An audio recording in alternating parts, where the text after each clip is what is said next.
देखो कि अनेक जन আমাদের ফিল্মকে নিজের ফিল্ম আমি একটা কবিতা পড়েছিলাম এখানে যারা আমার স্টুডেন্ট আছে ওরা জানে কুমার নারায়ণ সিং अयोध्या नामक कविता लिखे उन्हीं बोलते हैं मेरा अयोध्या तुम्हारी देखो चुनाव की लड़की আর এই জিনিসটা উনি যখন লিখতেন উনি নিজে ফিল করেছেন কিন্তু নিজে ফিল করতে দেশ ফিল করছিল कि चीज को राम परिस्थिति मौलाना कविता बेस्ट कविता हुई এই যে জিনিস আছে উনি যখন লিখতেন তখন ওনার মাথাতে ছিল কি উনি যা ফিল করছেন ওনারা কি করে ফিল করছেন এইটার জন্য একটু পড়তে হবে যেই রচনা আমরা রচি না শুধু নিজের জিনিসটা বললে হবে না নিজের জিনিস শুনতে হবে জিনিস পড়তে হবে যদি একটা নিজের মধ্যে পড়ার হ্যাবিটটা না আনতে আর অন্যদের যদি আমি কি করে এরকম একটা রচনা ভিজিট করতে যে রচনা দিয়ে বড় মানুষ যুক্ত হচ্ছে ওদের কি পাওয়ার আছে কি তাকাত আছে যদি আমরা ওটা না পড়ি তাহলে নিজের মধ্যে যে ডেভেলপমেন্ট আছে সেই দিন আমাদের এখানে যারা শুনছে তাদের সবাইকে আমি বলছি কি যেরকম লিখার উৎসাহটা থাকার উচিত ওই রকম ভালো রচনাকে পড়ার উৎসাহটা ভালো থাকার উচিত যদি আমরা আমাদের না পড়ি না আমরা বুঝতে পারবো না টেকনিক বুঝতে পারবো যে আর তারপরে কি করে মাসের সাথে সোয়া থেকে পরের গমন নিজের ফিলিংটাকে পরের সাথে করে নিয়ে যাবে এই গমনটা সোয়া থেকে পরের মাঝখানে যে ব্রিজটা বানাতে হবে ওই ব্রিজটার কাছে বানাতে পারবো এটা বানানোর একই উপায় বেশি বেশি পড়বো বেশি বেশি শুনো বেশি বেশি দুঃখের সাথে নিজের এক সাথে হোক নিজে অন্যদের ফিলিংকে নিজের ফিলিং যদি এটা আমরা করি তাহলে দেখা যাবে কি সবকে পরের যে গমন আছে নিজের থেকে মাঠের সাথে জোড়ার জন্য যে ব্রিজটা বানাতে ইজি কেন কি আমাদের কবিতা আমাদেরকে টেকনিক দেয় আমাদেরকে আমার ফিলিংটাকে আমাদের কাছে পৌঁছানোর তাকাত দেয় আমাদেরকে লিখার ক্ষমতা লেকিন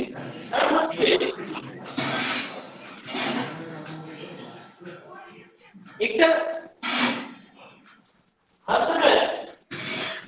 আমি এটা রিপিট করছি कि सब्जेक्ट रचना में एक हम लोग हमारे सदस्य तैयार करते ना हमारे बड़ो रचना का हिंदी রাখে এইখানে দেখেন আপনারা আমি যে কবির নামগুলি নিচ্ছি আমি যেহেতু আমি হিন্দি প্রফেসর তো হিন্দি কবিগুলির নাম নিচ্ছি আমি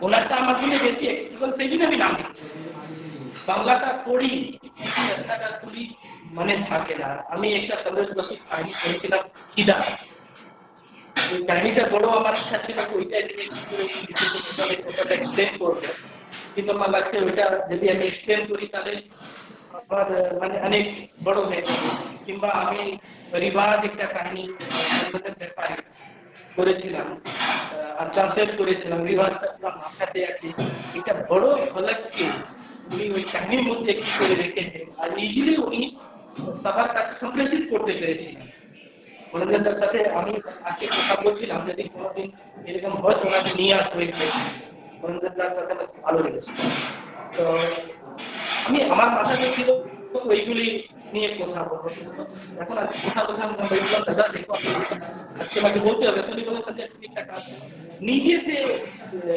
ভাষাতে বলতে আছে ওইগুলি শোনাও এটা দিয়ে কি হবে কি যারা এখানে বাঙালি স্টুডেন্ট আছে বাঙালি ভাষা আছে বাঙালি রচনাকার আছে ওরা সবাই তখন দুটা বাংলা থেকে এইটা কবির নাম শুনতে পারবে ওর কাছে যেতে পারবে ওর কাছে হতে পারে কিছু তার ইচ্ছা হয় ওরা পড়তে পারে সেই জন্য আমি এই হিন্দিটা জেনে বুঝে আমি করলাম তাহলে আমি চেষ্টা করছিলাম ওই সন্দেশ বসু কিংবা একটা কাহিনীকে দিয়ে আমি কথা বলবো ওইটা আমি আজকে ড্রাফট করেছি আমি একটা কবিতার একটা অংশ পড়েছি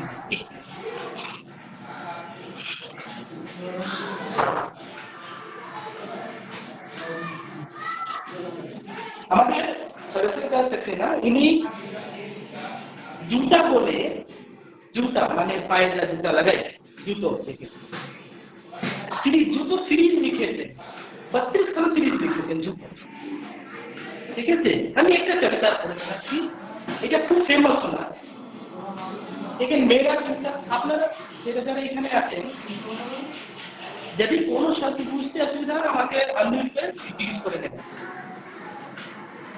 मेरा जूता जगह जगह से फट गया है, धरती चुभ रही है, मैं रुक गया हूँ, जूते से पूछता हूँ आगे क्यों नहीं चलते। जूता पलट कर जवाब देता है, मैं अब भी तैयार हूँ, यदि तुम चलो। मैं चुप रह जाता हूँ, मैं कैसे कहूँ कि मैं भी जगह जगह से। एक आदमी अपने एक মানুষ নিজের ব্যথা বলছে জুতাকে, জুতা ওকে বলছে জুতা ফেটে গেছে, জুতা বলতে ভাই তুমি কেন এবারও কেন হাঁটছো না। জুতা ওকে জবাব দিচ্ছে, আমি তো চলার জন্য রেডি আছি, কিন্তু তুমি চলছো না। তো আজ মানুষ বলছে আমি জুতাকে কি করে বলি যে জুতা যেহেতু তুমি ফেটে গেছো জায়গা থেকে, আমি ওইরকম জায়গা জায়গা থেকে ফেটে। ছোট্ট একটা কবিতা, কিন্তু এইটা যে ফিলিং আছে, এই ফিলিংটা কি করতে একটু বড় জায়গার কাছে নিয়ে যায়। অনেক মানুষের ব্যথাকে এক জায়গায় রেখেছে। আমাদের কাছে যদি আমরা এই জিনিসটা তুলে নিয়ে আমার রাস্তার মধ্যে রাখতে পারি, যদি আমাদের ম্যাক্সিমাম সাবজেক্ট বিষয় চয়ন সমাজোন্মুখী, আমরা ব্যক্তিগত থেকে করে একটু সাবজেক্টের আমরা সিলেকশন করবো, যদি সমাজোন্মুখী হয় তাহলে অটোমেটিক দেখবেন, আপনারা দেখবেন যে আমাদের যে যা আমরা লিখবো ওইটা বড় ফলকের জন্য হবে, ওইটা বড় জ্ঞান হবে। আশিস গাঙ্গুলি প্রেজেন্টিংটা বন্ধ করুন, আশিস গাঙ্গুলি প্রেজেন্টিংটা বন্ধ করো।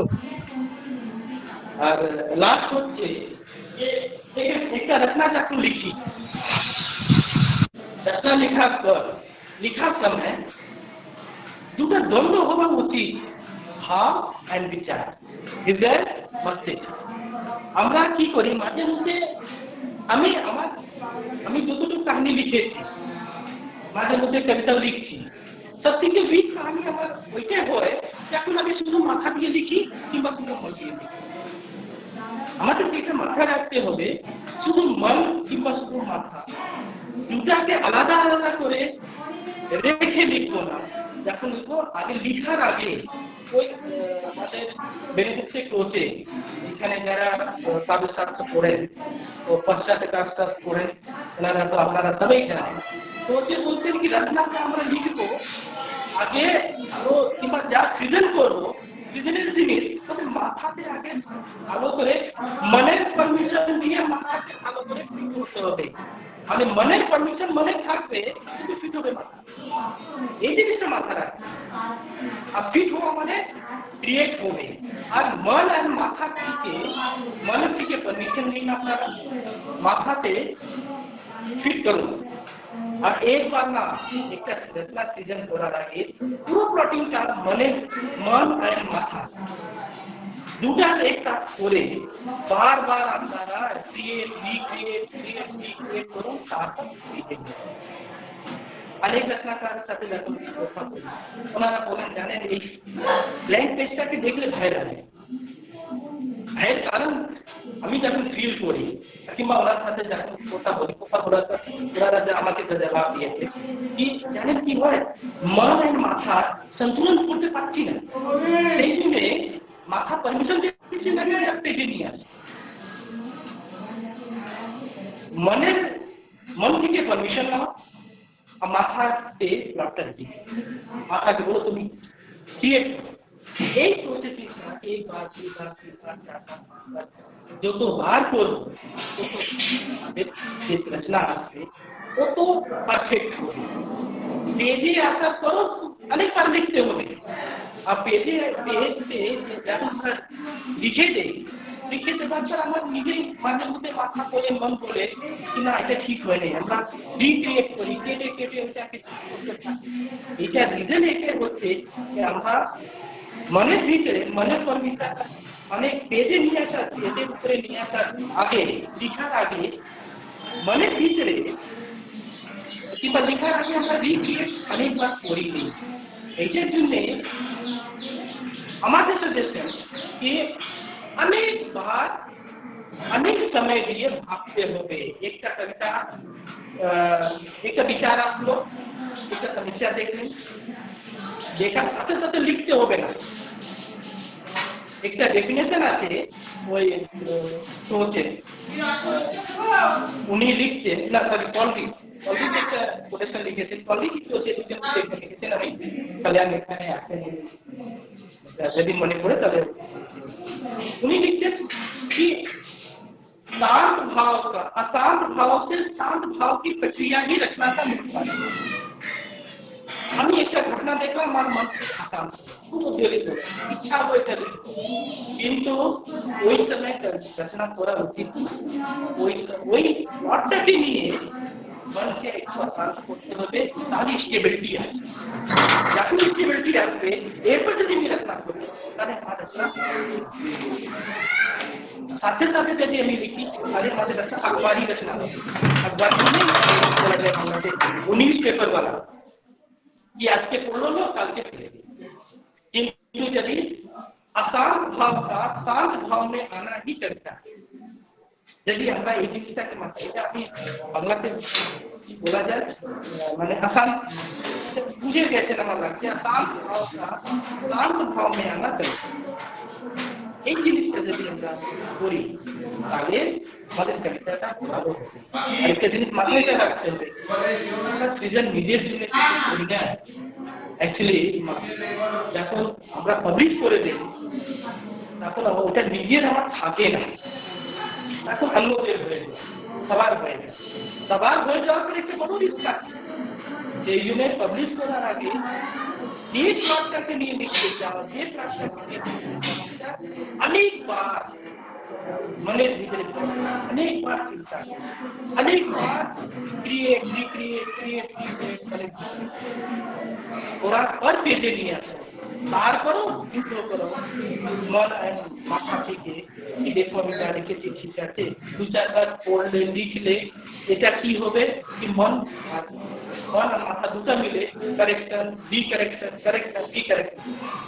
এটাতে কোনো লজ্জা জিনিস না এটা একটা রাস্তা থেকে আমার চারবার আমাকে কারেকশন ওটা ওরা দরকার রামচন্দ্র আমাদের হিন্দি সাহিত্যের মধ্যে রামচন্দ্র बहुत उन्नी आलोचना कविता क्या है कल से मैं पूछे उन्हीं लिखते कि এই যে कविता क्या है निबंध যখন লিখছিলাম তখন আমি 22 বার ড্রাফটিং করেছি এত বড় আলোচনা যে 22 বার ড্রাফটিং করেছি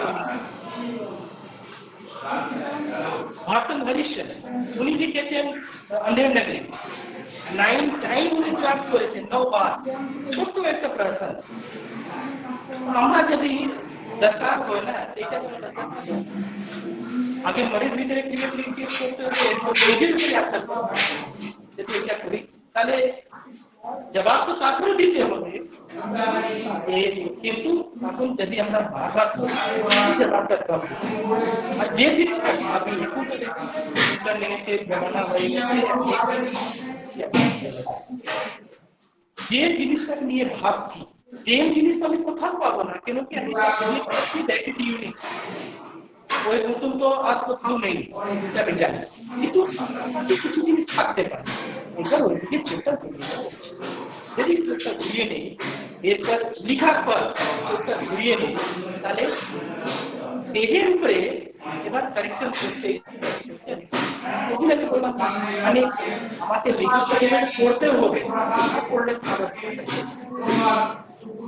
यदि 100 पेज पढ़ो ताले एक पेज हमारे क्या एंड कल्याण আমার লাগছে যে আমি 25 মিনিট টাইম নিয়ে নিলাম না না স্যার ঠিক আছে স্যার অসাধারণ ঠিক আছে খুব সুন্দর মানে এটাই আজকে স্যার আজকের মেন্টরিং প্রোগ্রামের একদম শুভ সূচনা পারফেক্ট সূচনা যাকে বলে স্যার সেটা হলো স্যার দারুণ আমি 5-10 মিনিট টাইম দিচ্ছি যদি কারো কোনো জিজ্ঞেস করা হয় তাহলে আমাকে জিজ্ঞেস করতে পারে আচ্ছা তোমরা কোশ্চেন থাকলে তোমরা দেখো চ্যাট বক্সে লিখতে পারো আমরা স্যারের কাছে কোশ্চেন গুলো দেবো স্যার উত্তর দেবেন চ্যাট বক্সে লিখতে পারো দেখো একটা মেসেজ বক্স আছে ওখানে লিখতে পারো কোনো কোশ্চেন কিংবা আমাদের টিচার যারা আছেন ওনারা যদি জিজ্ঞেস করতে পারে তাহলে আনমিউট করে জিজ্ঞেস করতে পারে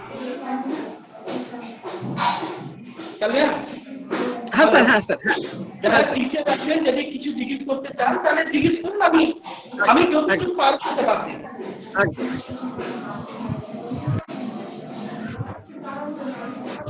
আচ্ছা, কারোর যদি স্যারের কাছে কোনো প্রশ্ন করা থাকে এখনই যদি মাথায় না আসে, তাহলে তোমরা চ্যাট বক্সে লিখবে, মেসেজ বক্সে লিখে রাখো। এটা আমরা স্যার পরে আবার তো আছেন স্যার আমাদের সঙ্গে, বা আমরা আরো মেন্টরিং প্রোগ্রাম এরকম করবো, অবশ্যই স্যার জবাব দেবেন। আর এখন যদি কারো মাথার মধ্যে কোনো প্রশ্ন আসে যে স্যারের কাছ থেকে জানতে চাইছো স্যারের এই বক্তব্য শোনার পরে, তাহলে অবশ্যই তোমরা স্যারকে প্রশ্নটি করো। হ্যাঁ, নিজেকে আনমিউট করে স্যারকে প্রশ্নটি করো যদি কারো ইচ্ছে থাকে। আমি যারা ক্রিয়েটিভ রাইটিং এ অংশ নিয়েছো তাদের যদি স্যারের এই কিভাবে লিখতে হবে, কিভাবে রচনা করতে হবে, কিভাবে ভাবতে হবে, 100 পাতা পড়ার পরে 1 পাতা লেখা আসবে, বারবার চিন্তা করতে হবে। এই যে সুন্দরভাবে স্যার গোটা বিষয়টিকে যেভাবে বললেন, তারপরে যদি তোমাদের কোনো প্রশ্ন মনে জাগে তাহলে কিন্তু স্যারকে তোমরা করতে পারো। আমরা এরকম প্রিন্সিপাল স্যারকে এইভাবে একেবারে ব্ল্যাকবোর্ড হাতে নিয়ে পুরো ব্যাপারটা লিখে বোঝানোর মতো। আচ্ছা, একটা প্রশ্ন এসেছে স্যার, আমি বলে দিচ্ছি।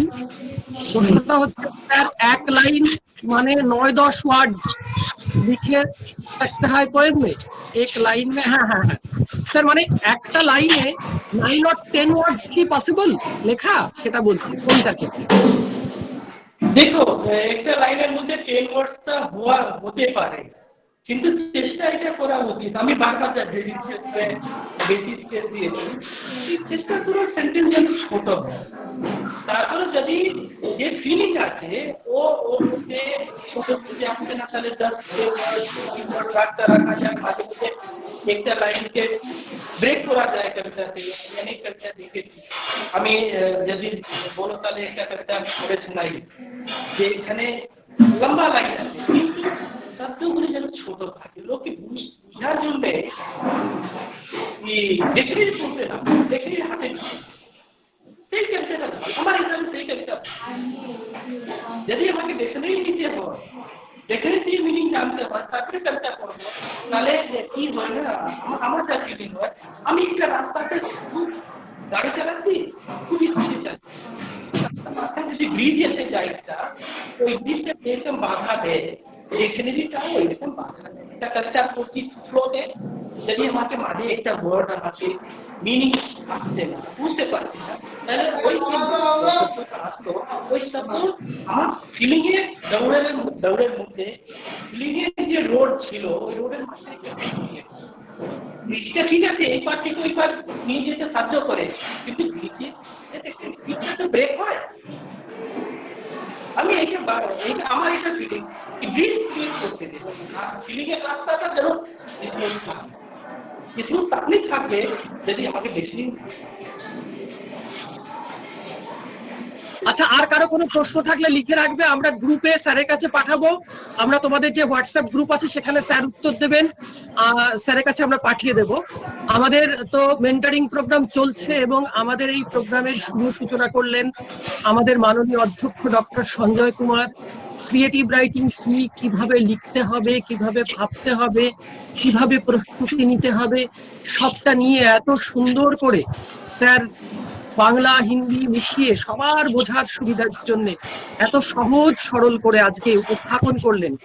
সত্যি মানে আজকের এই যে আমরা কর্মশালা মেন্টারিং যে কর্মশালা, মানে যে কাজ আমরা চাইছিলাম যে আমরা, আর তোমরা সেটার একদম শুভ সূচনা হলো।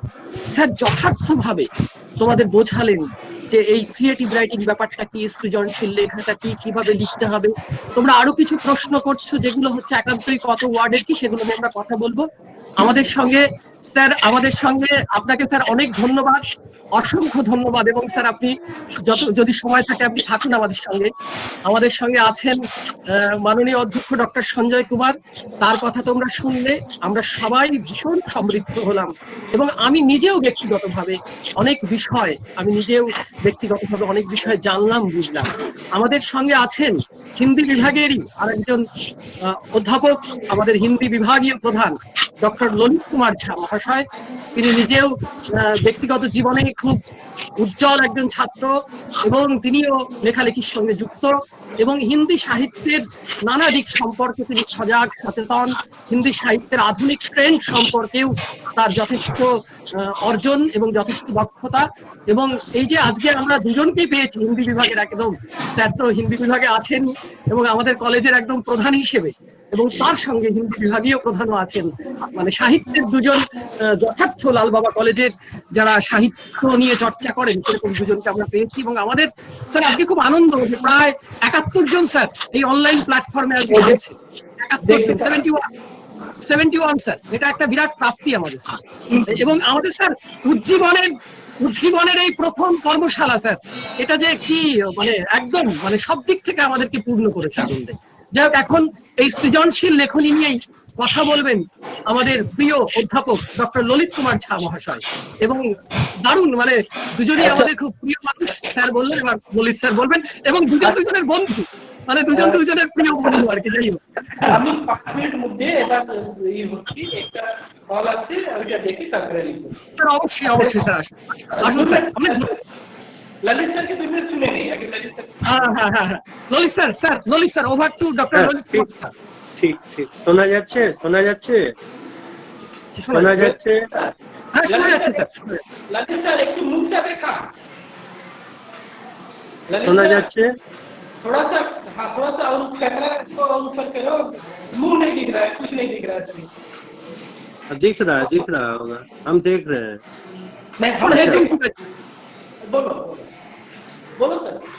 हाँ, तो मुझे जो आदरणीय प्रिंसिपल महोदय, मेरे प्यारे शिक्षक भाई डॉक्टर कल्याण मजूमदार और अभी जुड़े सभी छात्र छात्राओं को, ये जो पहली बातचीत हो रही है हम लोगों की, इसके लिए आप सबका मैं स्वागत करता हूँ और अभिनंदन करता हूँ कि आप लोग जुड़े हुए हैं हमारे साथ। ये जो जुड़ने का कारण है वह है एक कार्यक्रम, और जिस कार्यक्रम में आपको करना क्या है, रचनात्मक लेखन लिखना।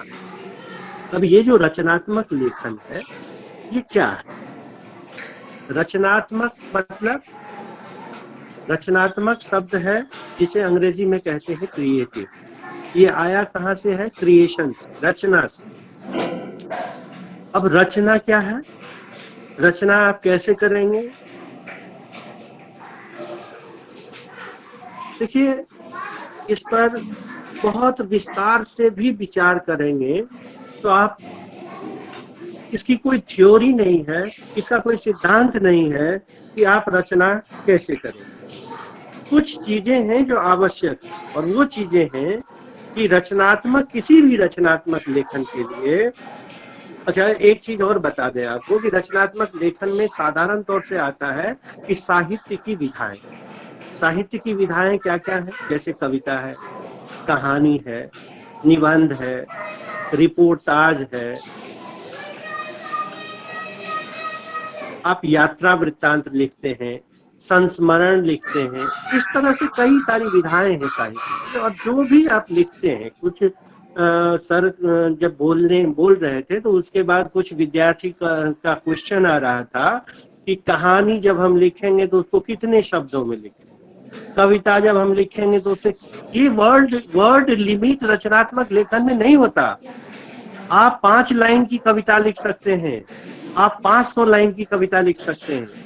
जब बड़ा होते जाएगा तो वो महाकाव्य बन जाएगा, जब छोटा होगा तो वह मुक्तक रचना होगी, प्रबंध होगा, है ना। तो इस तरह से बढ़ते जाता है, इसका कोई वर्ड लिमिट नहीं होता। रचनात्मक लेखन के लिए सबसे जरूरी है कि भाषा और विषय की जानकारी आपके पास होनी चाहिए। जिस किसी भी विषय में पे आप लिखना चाहते हैं, उस विषय का गहन अध्ययन हो आपके पास, और भाषा पर आपका अधिकार हो। रचनात्मक लेखन की विशेषता यह है कि आपको पता रहता है कि आपके लेखन की परिधि क्या है, आपको लिखना क्या है, आपको उस परिधि के भीतर रहकर लिखना है, और आपको यह भी पता है कि आप किस वर्ग के लिए लिख रहे हैं। अगर मान लीजिए विज्ञापन लिख रहे हैं, कोई कहानी लिख रहा है, कोई सीरियल लिख रहा है, अब इसे बदल के आप साहित्य की भाषा में कह सकते हैं कि कोई नाटक लिख रहा है, तो आपको अपनी समय के प्रचलित मानदंडों, हालातों और रिवाजों की जानकारी होनी चाहिए। आप जिस समय में रह रहे हैं उस समय को जाने बिना, आप जिस परिवेश में रह रहे हैं उस परिवेश को समझे बिना, आप जिन हालातों में जी रहे हैं उन हालातों को समझे बिना आप कुछ नहीं लिख सकते। मान लीजिए कि कोरोना के ऊपर लिखना है, तो कोरोना के ऊपर लिखेंगे, आप कैसे लिखेंगे? सबसे पहली जरूरत यह है कि कोरोना के विषय में जितनी जानकारी दुनिया में आई है उसमें जितना ज्यादा से ज्यादा आप हासिल कर सकते हैं आप कर दीजिए, और उस जानकारी को अपने अनुभव में डालिए और अपनी स्मृति पर जोड़ देते हुए उसे नई भाषा में ढालकर, नया अर्थ प्रदान कर, एक नए अप्रोच के साथ उसको सामने जब आप लाएंगे तो वह आपकी रचना कहलाएगी। ऐसा नहीं है कि दुनिया में किसी विषय पर लिखा नहीं गया है, आप पहली बार लिख रहे हैं। आप देखेंगे ठीक उसी तरह से, जैसे मान लीजिए कि एक कपड़ा का दुकान है ना, तो आप जब कपड़ा के मार्केट में चले जाएंगे तो अगल बगल 1000 कपड़ा की दुकानें मिलेंगी।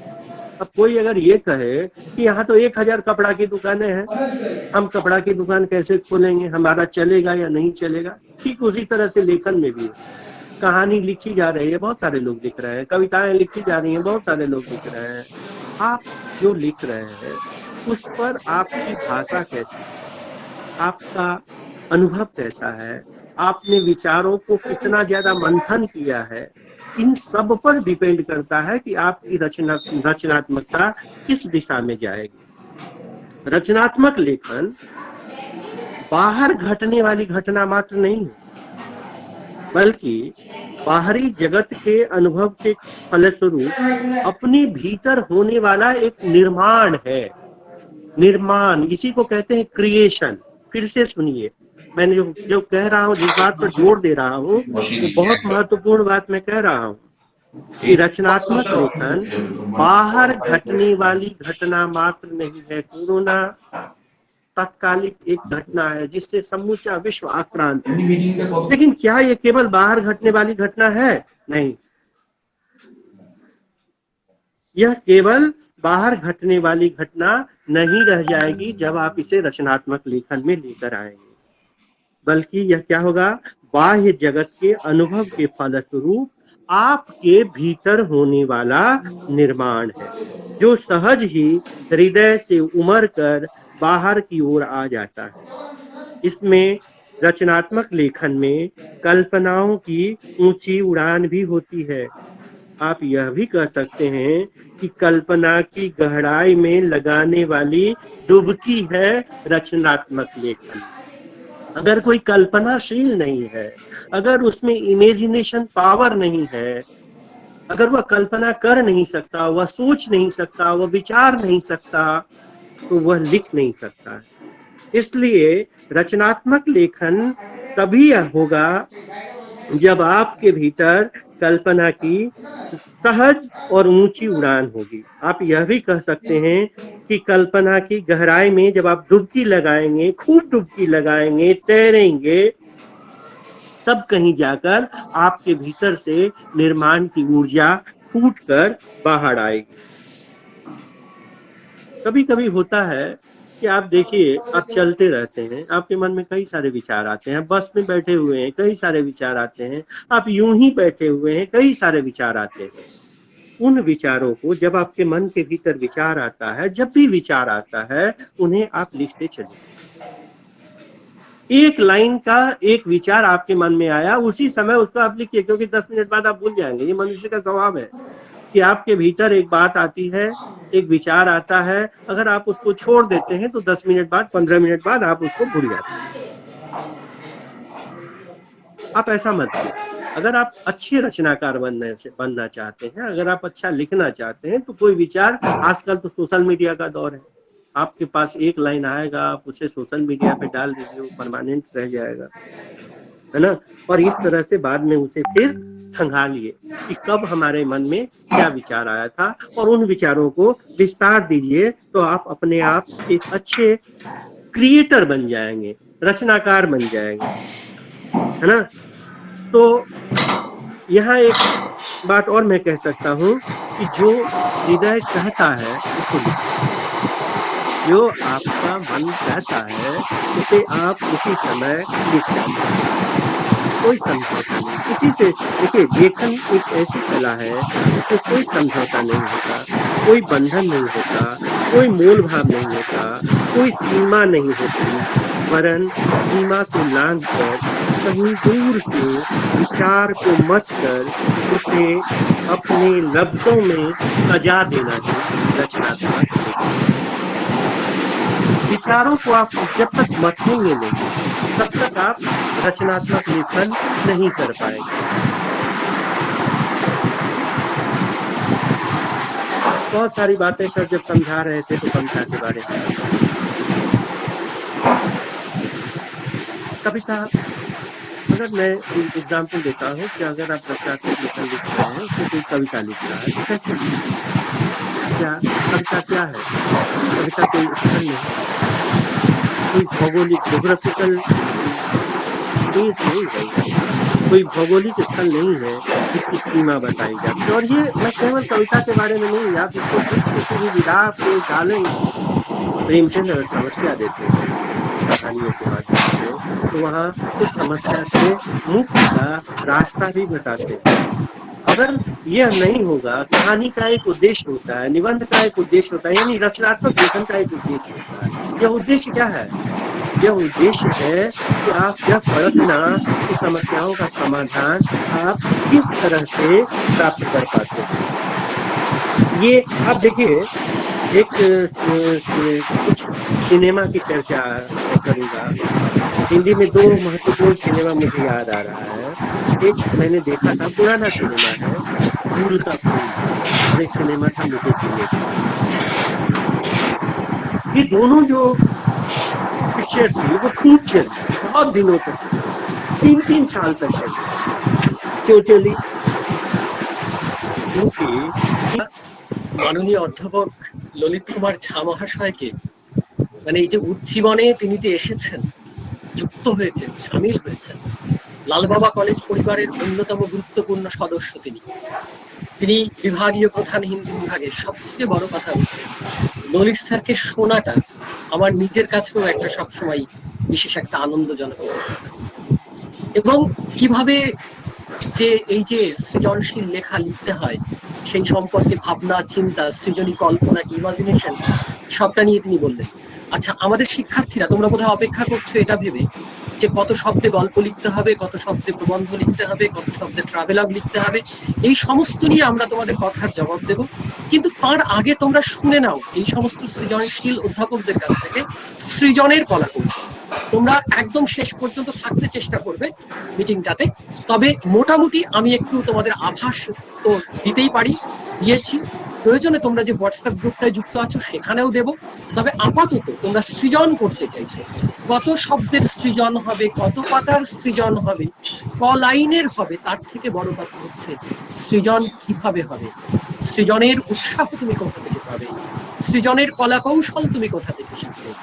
আজকে আমাদের এই মেন্টরিং কর্মশালার এটাই ছিল মূল উদ্দেশ্য, যে আমরা যারা লেখেন, যারা লিখে অভ্যস্ত, তাদেরকে তোমাদের সামনে হাজির করাতে চাইছি। তারা আমাদের মাঝেই আছে, তারা আমাদের মাঝেই আছেন, কিন্তু আমরা এই সমস্ত নিয়ে এরকম উজ্জীবিত হবার হয়তো সুযোগ পাইনি বলে হয়তো আগে শুনতে পাইনি।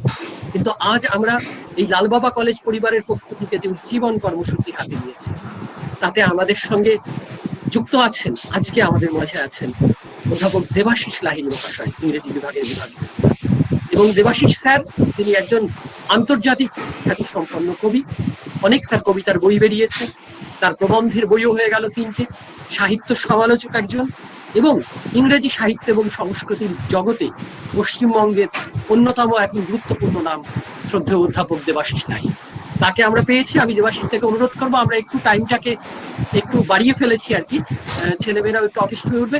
দেবাশিস স্যার যদি মিনিট 15-এর মধ্যে একটু সৃজনের কলা কৌশল নিয়ে যদি একটু ওদের সামনে কথা বলেন আপনি, তাহলে আমরা খুব বাধিত থাকবো, কৃতজ্ঞ থাকবো। মাননীয় অধ্যাপক দেবাশিস লাহিড়ী মহাশয়, কবি অধ্যাপক প্রাবন্ধিক Debashis Lahiri. Thank you Kalyan very much. আমি ললিতদার কথা শুনছিলাম এতক্ষণ ধরে। আমার তো যেটা মনে হচ্ছে যে ছাত্রছাত্রীদের স্পেশালি যারা ইংরেজিতে লিখবে বলে ঠিক করেছে আমাদের এই জীবনের এই যে কালচারাল সাইটটা, আমাদের কম্পিটিশন যেগুলো করছি, সেখানে তারা যদি আমাকে কোনো স্পেসিফিক কোয়েশ্চেন করে, কারণ ললিতদা has explain more or less the aspects of creative writing, the fundamentals of creative writing. আমার মনে হয় ছাত্রছাত্রীদের যদি কোনো স্পেসিফিক কোয়েশ্চেন থাকে, স্পেশালি যারা ইংরেজিতে লিখবে বলে ঠিক করেছে, তাদের যদি কোনো স্পেসিফিক প্রবলেম থাকে, একদম যারা ইংরেজিতে লিখবে, দাদা আপনি একটু তাহলে চ্যাট বক্সটার দিকে খেয়াল রাখবেন, ওদের আমরা চ্যাট বক্সে কোশ্চেনটা নিচ্ছি। তোমরা যারা ইংরেজিতে লিখবে তাদের কোনো স্পেশাল কোশ্চেন থাকলে একটু চ্যাট বক্সে লেখো, স্যার উত্তর দেবেন।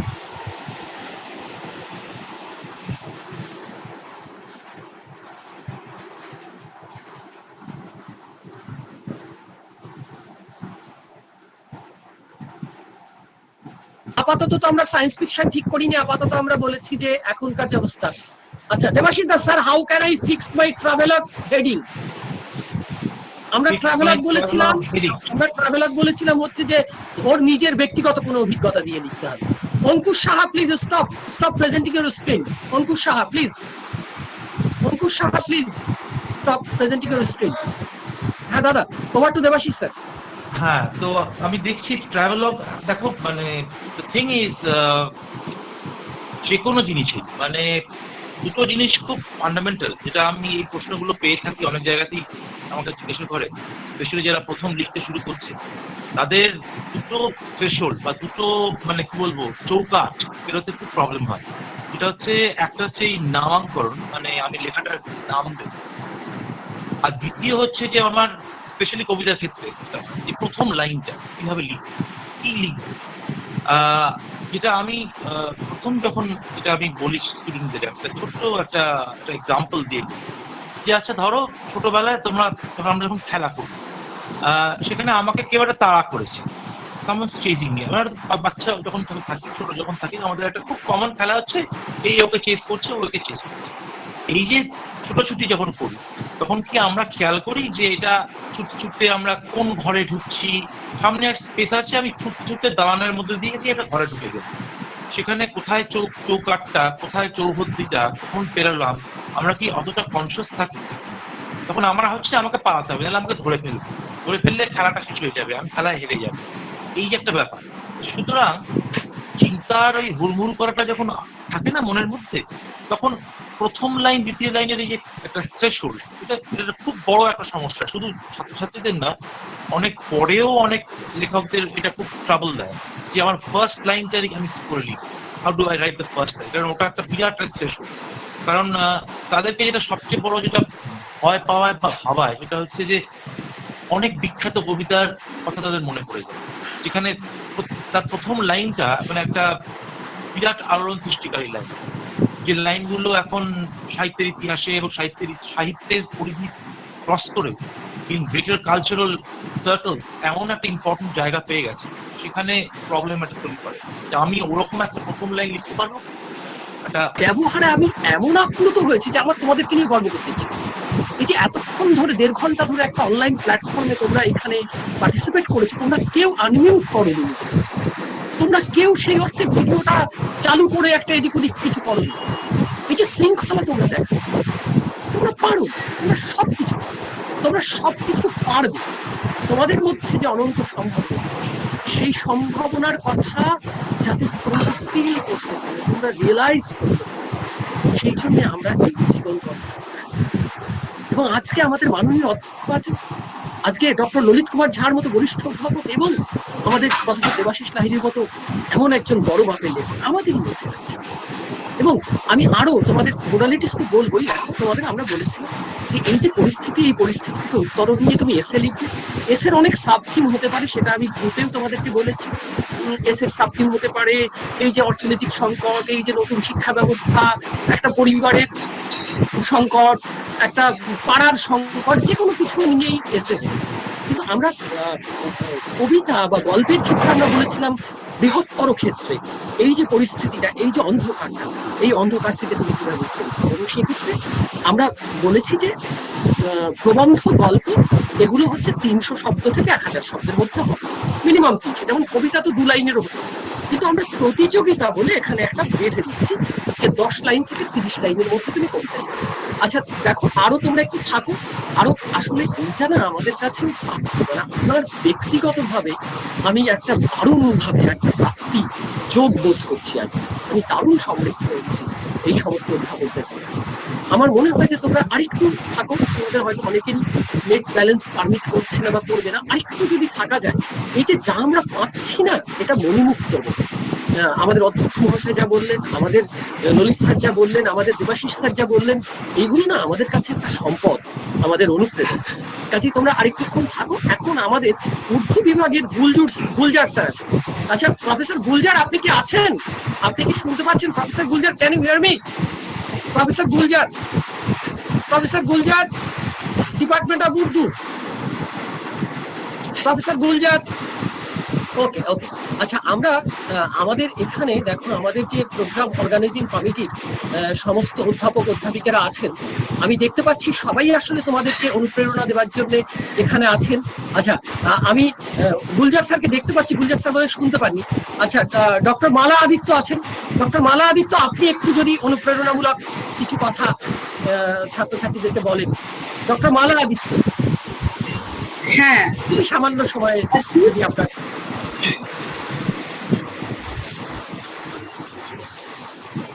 সময় অনেকটাই চলে গেছে। আচ্ছা, আমি অডিবল? শোনা যাচ্ছে? হ্যাঁ শোনা যাচ্ছে, শোনা যাচ্ছে। সময় তো অনেকটাই চলে গেছে, তো আমি ছাত্রছাত্রীদের উদ্দেশ্যে যেটা ফার্স্টে বলছি যে তোমাদের স্যাররা যা বললেন সেইটা তোমাদের আমি আর নতুন করে কিছু বলবো না, কারণ ওনারাই হচ্ছেন খুব যোগ্য ব্যক্তি এটা বলার জন্য। আমি তোমাদের একটা ছোট্ট করে এই ক্রিয়েটিভ রাইটিং এর সম্বন্ধে তোমাদের একটা ছোট্ট করে জিনিসটা আমি বলতে চাইছি। হ্যাঁ, আচ্ছা আচ্ছা, আমার স্ক্রিনটা কি প্রেজেন্ট হচ্ছে? দেখুন তো ডক্টর মজুমদার। এখনো হচ্ছে না। নিচে ডান দিকে প্রেজেন্ট নাও আছে, আপনি যদি ল্যাপটপ ইউজ করেন। ঠিক আছে,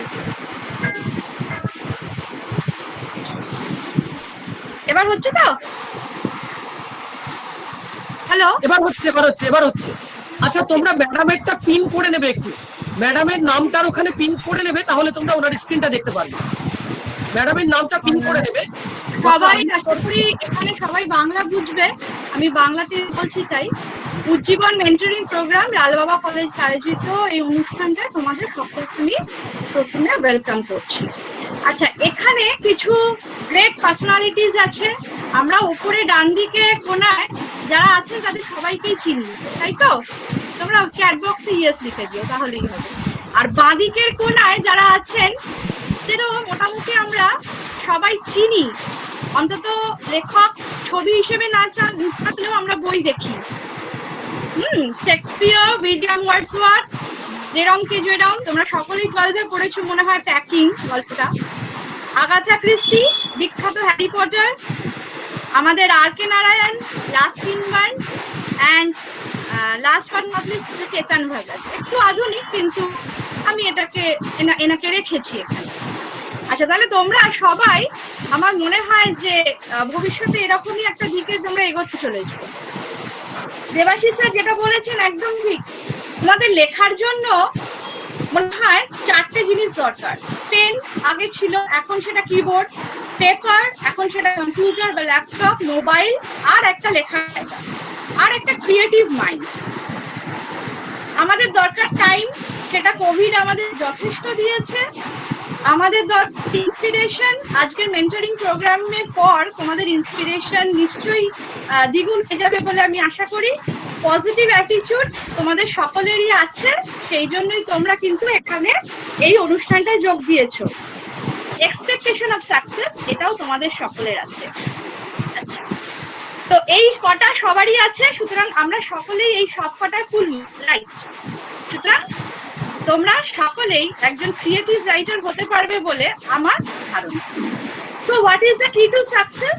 স্যারেরা, প্রিন্সিপাল স্যার থেকে শুরু করে ললিত স্যার, দেবাশিস স্যার, এনারা, কল্যাণ স্যার যা যা বললেন সেটাকে জিস্ট করলে, একটা নাট শেলে দিলে এটাই আমরা পাই key to success: read and write, read and write, read and write, no shortcut. আমাদের কোনো শর্টকাট নেই, এটাই একমাত্র উপায়। আমি কিভাবে লিখতে হয়, কি করতে হয়, এটা তো স্যারেরা বলেছেন। আমি শুধু তোমাদের বলবো যে এই লেখা করতে গেলে যখন রিড অ্যান্ড রাইট বলেছি, তাহলে আমাদের নিশ্চয়ই কিছু বই পড়তে দরকার। তো বইয়ের মধ্যে আমাদের দু টাইপের বই দরকার, একটা রেফারেন্স ম্যাটেরিয়াল, ডিকশনারিজ। তোমরা অনেকেই ট্রাভেলগ সম্বন্ধে জিজ্ঞেস করেছো, তো ট্রাভেলগের ওপর কোনো রাইটিং, কোনো স্টাইল গাইড, কোটেশন বই, বুক ইত্যাদি বিভিন্ন টাইপের বই লাগবে আমাদের, এবং ইন্সপিরেশনাল বই লাগবে। আচ্ছা, তোমরা যেটা করতে পারো, এখন তো লাইব্রেরি ফিজিক্যালি আমাদের অ্যাক্সেস করা যাচ্ছে না, but library website is a very good source. Library website, শুধু আমাদের লালবাবা কলেজ লাইব্রেরি নয়, ডিফারেন্ট লাইব্রেরি ওয়েবসাইটসে প্রচুর বই, প্রচুর রেফারেন্স বই, টেক্সট বই আপলোডেড হয়েছে। সেখান থেকে ক্রিয়েটিভ রাইটিং দিয়ে সার্চ করলে তোমরা নিশ্চয়ই তোমাদের সুবিধা মতো কিছু বই পেয়ে যাবে বলে আমি মনে করি। আমাদের লাইব্রেরি ওয়েবসাইটে হয়তো একটু কম আছে, কিন্তু সোশ্যাল মিডিয়া, আমাদের ফেসবুক পেজেও প্রচুর পেজ আছে যেগুলো অনলি ক্রিয়েটিভ রাইটিং বা বাংলার সৃজনশীল লেখার উপরে সোর্সগুলো রয়েছে। তোমরা যদি গুগলে গিয়ে একটু সার্চ করো সৃজনশীল লেখা বা ক্রিয়েটিভ রাইটিং, তোমরা কিন্তু প্রচুর ফ্রি ডকুমেন্টস পাবে, এবং যে সমস্ত কথা আজকে শুনলে সেগুলো ভালোভাবে ওখানে তোমরা দেখতে পাবে। আচ্ছা, এরপরে হচ্ছে তোমাদের বাড়িতে থেকে এই বইগুলো সমস্ত ওপেন সোর্সে প্রচুর বই তোমরা পেতে পারো। তোমাদের মধ্যে যদি একটা গ্রুপ করে তোমরা বই এক্সচেঞ্জ করো, যদি কাছাকাছি তোমরা থাকো এবং সোশ্যাল ডিস্টেন্সিং মেনটেন করা সম্ভব হয়, তাহলে তোমরা এটা করতেই পারো। তোমরা এক্সচেঞ্জ অফ ফাইলস করতে পারো, তোমরা ফাইলও পাঠাতে পারো একে অন্যকে, পিডিএফ এর লিংক পাঠাতে পারো। অ্যান্ড এনকারেজ দ্য গিফট, কাউকে গিফট দেওয়া আর নিজে গিফট নেওয়ার ক্ষেত্রে বুকস প্রেফার করো, এটা আমি বলবো। এরপরে স্যাররা যেটা বললেন সেটা অবশ্যই যে ক্রিয়েটিভ রাইটিং এর কোনো নির্দিষ্ট কোনো নিয়ম বা স্টাইল অবশ্যই আছে, বাট সেরকম ভাবে তোমাদের ক্ষেত্রে এটা অ্যাপ্লিকেবল নয়। বাট তবু আমি একটা লাইব্রেরি পয়েন্ট অফ ভিউ থেকে বলে দিই যে বিভিন্ন ক্রিয়েটিভ রাইটিং লেখার জন্য তোমরা যে বই বা কোনো চ্যাপ্টার বা কোনো ওয়েবসাইট, এটা যে কনসাল্ট, যদি তোমরা ক্রিয়েটিভ রাইটিং এ সাধারণত এই রেফারেন্স গুলো দেওয়ার দরকার হয় না, বাট এসের ক্ষেত্রে, একটা ভালো এসের ক্ষেত্রে যদি তোমরা কখনো অন্য কোনো কারুর থেকে ইন্সপিরেশন নাও বা কোনো কারুর কোটেশন ইউজ করো বা কোনো কারুর লেখা ইউজ করো, তাহলে তোমাদের একটা পার্টিকুলার স্টাইল মেনটেন করতে হবে। এরকম রাইটিং এ প্রচুর স্টাইল আছে, APS style, Chicago style manual, হ্যাঁ, আর এছাড়া আরো এমএলএ স্টাইল। তবে যেটা এখন সবসময় চলে সেটা হচ্ছে এপিএস স্টাইল। তো এটা যদিও তোমাদের খুবই, তোমরা জাস্ট শুরু করছো, তবু আমি একটা উল্লেখ করছি যে এখানে তোমরা যে বই বা কোনো চ্যাপ্টার বা কোনো জার্নালে আর্টিকেল বা কোনো ওয়েবসাইট তোমরা পড়ো, তোমরা একটা রিডিং লিস্ট বানিয়ে রাখতে পারো। তোমরা এই রিডিং লিস্টটা বানাবার, দেখো এখানে আমি খুব ছোট ছোট করে আমি তোমাদের ফরম্যাটটা দিয়েছি। একটা হচ্ছে তোমরা অথরের নাম লিখবে ফার্স্টে, তারপর তার ইয়ারটা দেবে, কোন ইয়ারে বইটা পাবলিশ হয়েছে যদি পাও, টাইটেল দেবে, বইয়ের এডিশন দেবে, হ্যাঁ, এবং লাস্টে বইটা যেখান থেকে পেয়েছো সেটা দেবে।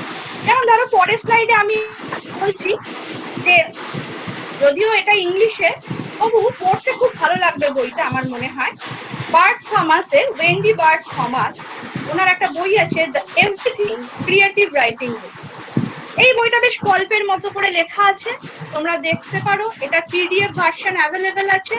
তোমরা এখানে আমি কি করেছি, প্রথমে অথরের নাম দিয়েছি, তারপর তার ইয়ার দিয়েছি, তারপর টাইটেল দিয়েছি, তোমরা কার্সারটা নিশ্চয়ই দেখতে পাচ্ছ।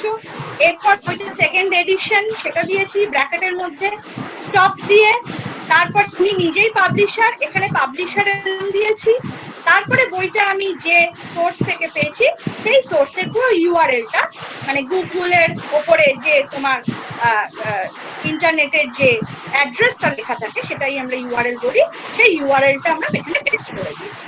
এটাতে আমার কি সুবিধে? এক হচ্ছে আমরা যে ইন্সপায়ার হয়েছি কারুর থেকে তাকে আমরা অ্যাকনোলেজ করলাম, এটা আমাদের এথিক্যাল রাইট।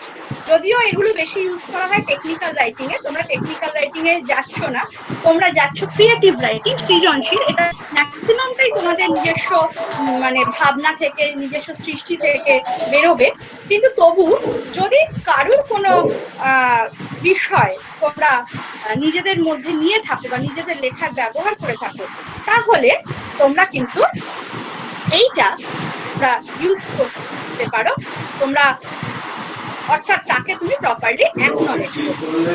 সুতরাং এইভাবে তোমরা যদি রিলিজ তৈরি করে রাখো, আর একটা সুবিধে, পরবর্তীকালে তোমাদের এটা কিন্তু নিজস্ব লেখা বৃদ্ধি করতে এবং নিজস্ব লেখা সুন্দর করতে, জ্ঞান বৃদ্ধি করতে তোমাদের কিন্তু কাজে লাগবে।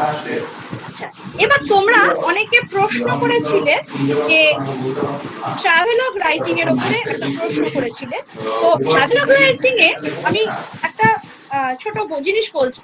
ফার্স্ট স্টেপ হচ্ছে know the place you have visited. তুমি যে প্লেসটা ভিজিট করেছো সেটাকে ভালোভাবে তুমি নিশ্চয়ই জানো, আইডেন্টিফাই করো। ভিজুয়াল ডেসক্রিপশন, তুমি সেই জায়গায় কি কি দেখছিলে, তুমি যদি কল্পনা করো তাহলে সেখানে কি কি দেখতে চাও। অ্যাকচুয়ালি এটা based on travelogue, based on original visit of the place, তুমি কোথায় গিয়েছিলে। তো গিভ এ ভিজুয়াল ডেসক্রিপশন। তারপরে হচ্ছে increase details about the various attraction and location. ওই লোকেশনে তোমার কোনটা অ্যাট্রাকশনের পয়েন্ট ছিল বা তোমার কি মানে ভালো লেগেছে বা অনুভূতি হয়েছে, যেটা ডিএল স্যার বললেন সেটাও। Also give the details description of the ways and means to reach description. অর্থাৎ তোমার সেখানে যদি আমি যেতে চাই, লেখা পড়ে ইন্সপায়ার হয়ে যদি আমি যেতে চাই, তাহলে কিভাবে সেখানে পৌঁছবো সেই ডেসক্রিপশন দাও, কোথায় থাকবো। আর mention some dos and don'ts of the place. সেইখানে তোমার যেটা মনে হয়েছে তোমার অভিজ্ঞতার ভিত্তিতে ভালো মন্দ, অ্যাডভান্টেজ, ডিসঅ্যাডভান্টেজ, আমাদের কি ডুজ করা উচিত, কি করা উচিত নয়, ডোন্টস, এটা তোমরা মেনশন করো। এরপর বাকি যেগুলো আছে সেগুলো তো স্যারেরা ভালোভাবেই আলোচনা করেছেন, আমি ওগুলোতে আর যাব না। তো আমার যেটা মনে হয় যে প্রত্যেকে এখানে যারা আছো তোমাদের কাছ থেকে আমরা খুব ভালো ভালো লেখা পাবো এবং খুব ভালো ভালো আমরা লেখা তোমাদের কাছ থেকে আমরা আশা করছি। সরি, এটা কোনো একটা টেকনিক্যাল ইস্যু। আচ্ছা, so be ready, get steady and write. Best wishes to all of my students. Thank you. অনেক ধন্যবাদ ডক্টর আদিত্য। আমি দেখতে পাচ্ছি যে এখানে আমাদের মেন্টরস লিস্টের মধ্যে প্রফেসর নিধি চৌধুরী আছেন। প্রফেসর নিধি চৌধুরী আছেন, আপনি যদি একটু শিক্ষার্থীদের উদ্দেশ্যে কিছু অনুপ্রেরণামূলক বক্তব্য, ইন্সপায়ারিং কিছু বলেন তাহলে খুব ভালো হয়, খুবই সংক্ষেপে। আমরা আর এই খুবই কাছাকাছি পৌঁছে গেছি, আমাদের মিটিংটা শেষের দিকে প্রায় মিনিট 15-20 আর আমরা থাকবো। প্রফেসর নিধি চৌধুরীকে বলছি। প্রফেসর নিধি চৌধুরী আপনি আছেন? Hello hello hello professor Nidhi Chowdhury আছেন? আর প্রফেসর নিধি চৌধুরী আছেন, অঞ্জন রায়। আচ্ছা, আমাদের মেন্টরসদের মধ্যে অমৃতাদি আছেন? ও, নিধি চৌধুরী লিখছেন মাইক ইজ নট ওয়ার্কিং।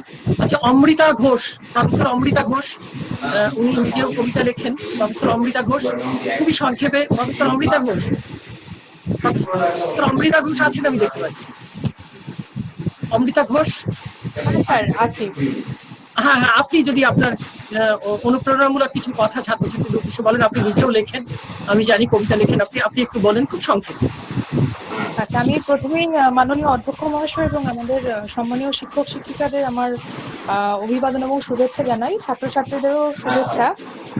ওনারা খুব আগে যে শিক্ষকেরা বলেছেন খুব গুরুত্বপূর্ণ কিছু তথ্য বলেছেন, সেগুলো তোমরা শোনার চেষ্টা করো। আমি একটু কথা বলতে চাই, সেটা হচ্ছে যে তোমরা যখন কবিতা বা গল্প লিখবে, সেক্ষেত্রে কবিতাও যদি লেখো, সেই কবিতাটার কিন্তু আসলে একটা আহ স্বল্প পরিসরে গল্পই লেখা বা একটা চিত্র লেখা, একটা দৃশ্য সে কবিতার মাধ্যমে তোমার যে পাঠক তাদের সামনে তোমাকে উপস্থাপনা করতে হবে। যারা পড়ছেন তারা যেন নিজের জীবনের সঙ্গে বা নিজের সাথে সেই কবিতাটিকে রিলেট করতে পারে।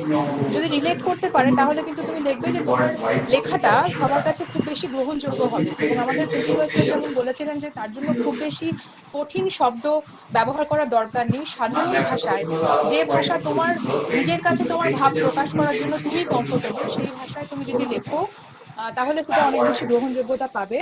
এছাড়া গল্পের ব্যাপারে আমার যেটা মনে হয় যে যখন তোমাদের যে সাবজেক্ট দেওয়া হয়েছে যে অন্ধকারের উৎসতে উচ্চারিত আলো, তো সেই বিষয়ক যখন কোনো গল্প লিখবে, সেই গল্প লেখা বা যে কোনো গল্প লেখার ক্ষেত্রেই যদি তুমি কোনো একটা দৃশ্য দিয়ে গল্পটা শুরু করো, মানে গল্পটা কাদের কাদেরকে নিয়ে লেখা হচ্ছে তাদের নাম ধাম ঠিকানা এরকম ভাবে শুরু না করে তুমি সরাসরি গল্পের মাঝখান থেকে কোনো একটা দৃশ্যতে চলে যাও এবং সেই দৃশ্যকে ডেসক্রাইব করতে করতে তারপরে তুমি বাকি চরিত্রগুলোর সাথে তোমার পাঠকদের পরিচয় করাও, সেক্ষেত্রে আমার মনে হয় সেটা ভালো লাগবে সবার।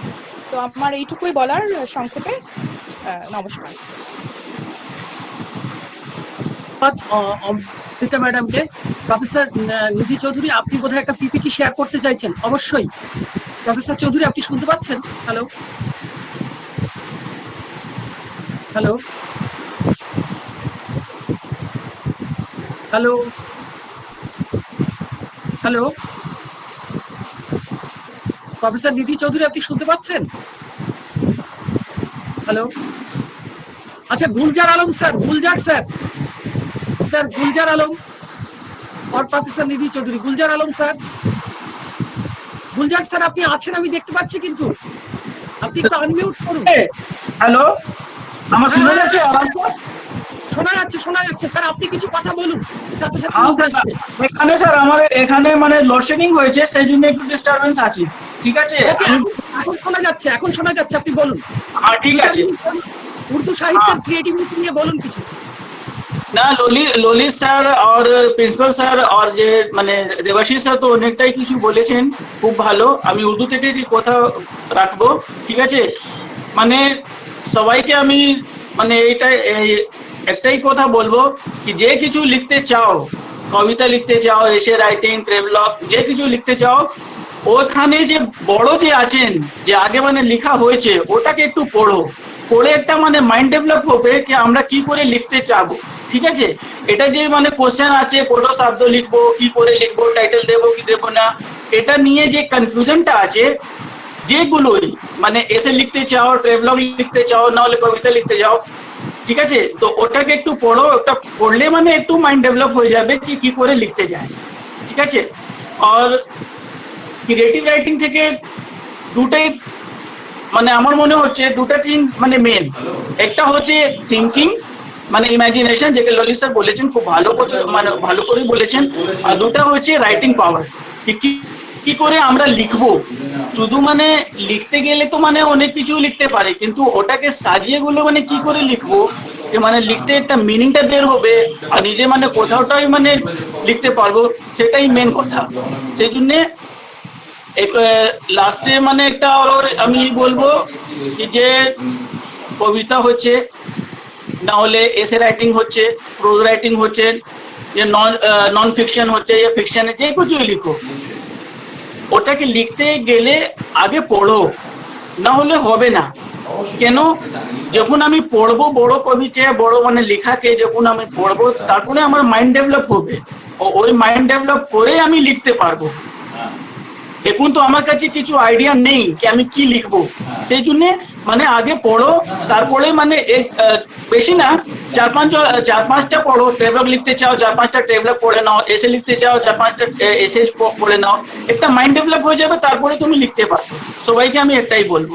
আর বাকিগুলো তো সবাই স্যার মানে ললিত স্যার আর প্রিন্সিপাল স্যার, দেবাশিস দা, এখন মানে মালাদি খুব ভালো বলেছেন। আর এটা পড়লে মানে আমার বলে কিছু মানে বেশি ইচ্ছা নেই। ঠিক আছে স্যার, কল্যাণ স্যার, আমি এটাই বলবো, আর কিছু নেই। Thank you. হ্যালো, হ্যালো,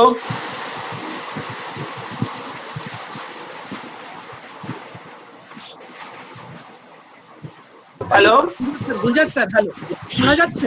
হ্যাঁ, হ্যাঁ আমি বলছি কি, আমি তো বলে দিয়েছি, শুনে গেল? একদম শোনা গেল।